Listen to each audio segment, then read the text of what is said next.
Good morning, Nigerians. Good morning, ladies and gentlemen. Good morning, everyone in the country. My name is Adikpegba Fumilayo. The topic before me this morning is the continuation of the deities. Last week, I have treated some. I'm continuing this morning. Now, the deities. I told you they are nothing but just beliefs, things we believe in. That's all. We have one and only one God. Thank you.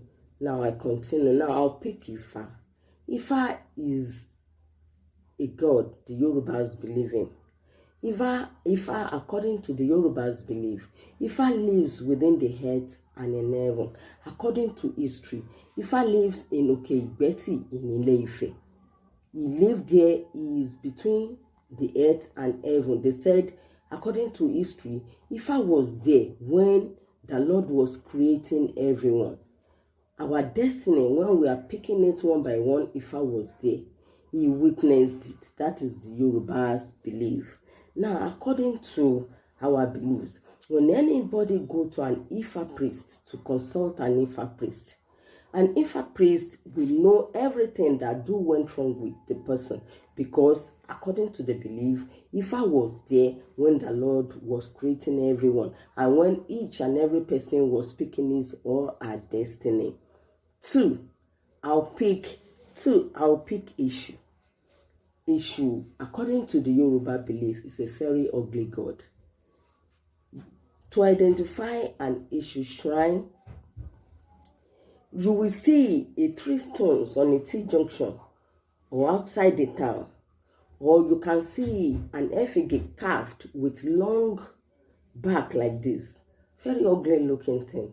Now, according to the Yoruba's belief, women are the most ones who do worship Ishu. Yes, women do worship Ishu according to the Yoruba's belief. In Yoruba Land, the Ishu is an area scatterer. He's a powerful person, a powerful god in his lifetime.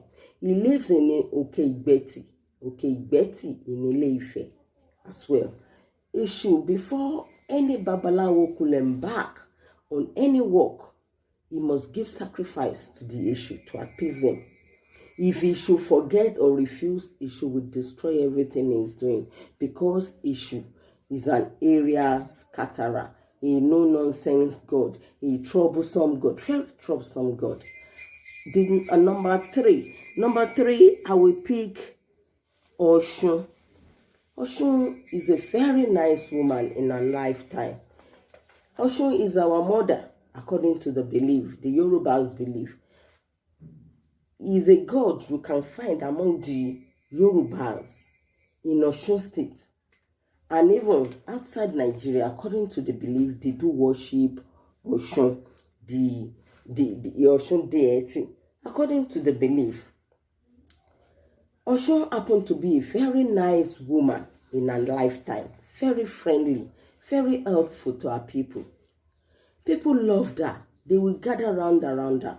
So when they discovered this elderly woman is growing old, they called her and asked her, "Mama, you are too good to be forgotten like this.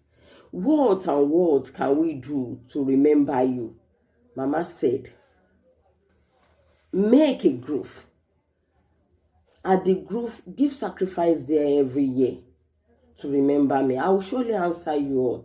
Up till today, they are still worshiping Oshun. And when you get to that river, every year they worship Oshun. Around July, August, they worship Oshun there. Now, when you get there, when you get to Osun State during this period, you will see that they worship at the 16 groves. Even the governor do acknowledge the Oshun. She is a very good woman in her lifetime. Now we go to Oya Oriri. Oya happened to be one of the wives of Shango and the most loved one. Shango loved Oya so much. Yes, according to history, her mother is Efon. Now, this woman happened to be an animal. She will change to a human being, carry a locust bean, go to the market and sell on the market day. Now, one day, one hunter has been watching this woman, Efon. Now, the hunter discovered she will pull down her animal cloak, put on a human being cloak, and carry a locust bean, go to the market and sell. This hunter has been watching her without talking. Now, one day, the hunter went closer to where she dropped her animal cloak. The hunter picked it up and took it to his house. This woman came back from the market that very day. She was tired, looking for her cloak. She has been looking around the bush. She cannot find her animal cloak. Then she saw this hunter. This hunter took her home and asked her, "Will you marry me?" And she said yes. She married the hunter and gave birth to Oya, Shango's wife. When other wives in the compound discovered, who is this strange woman this man brought home? They are pestering the man. The man didn't talk. One day he was drunk.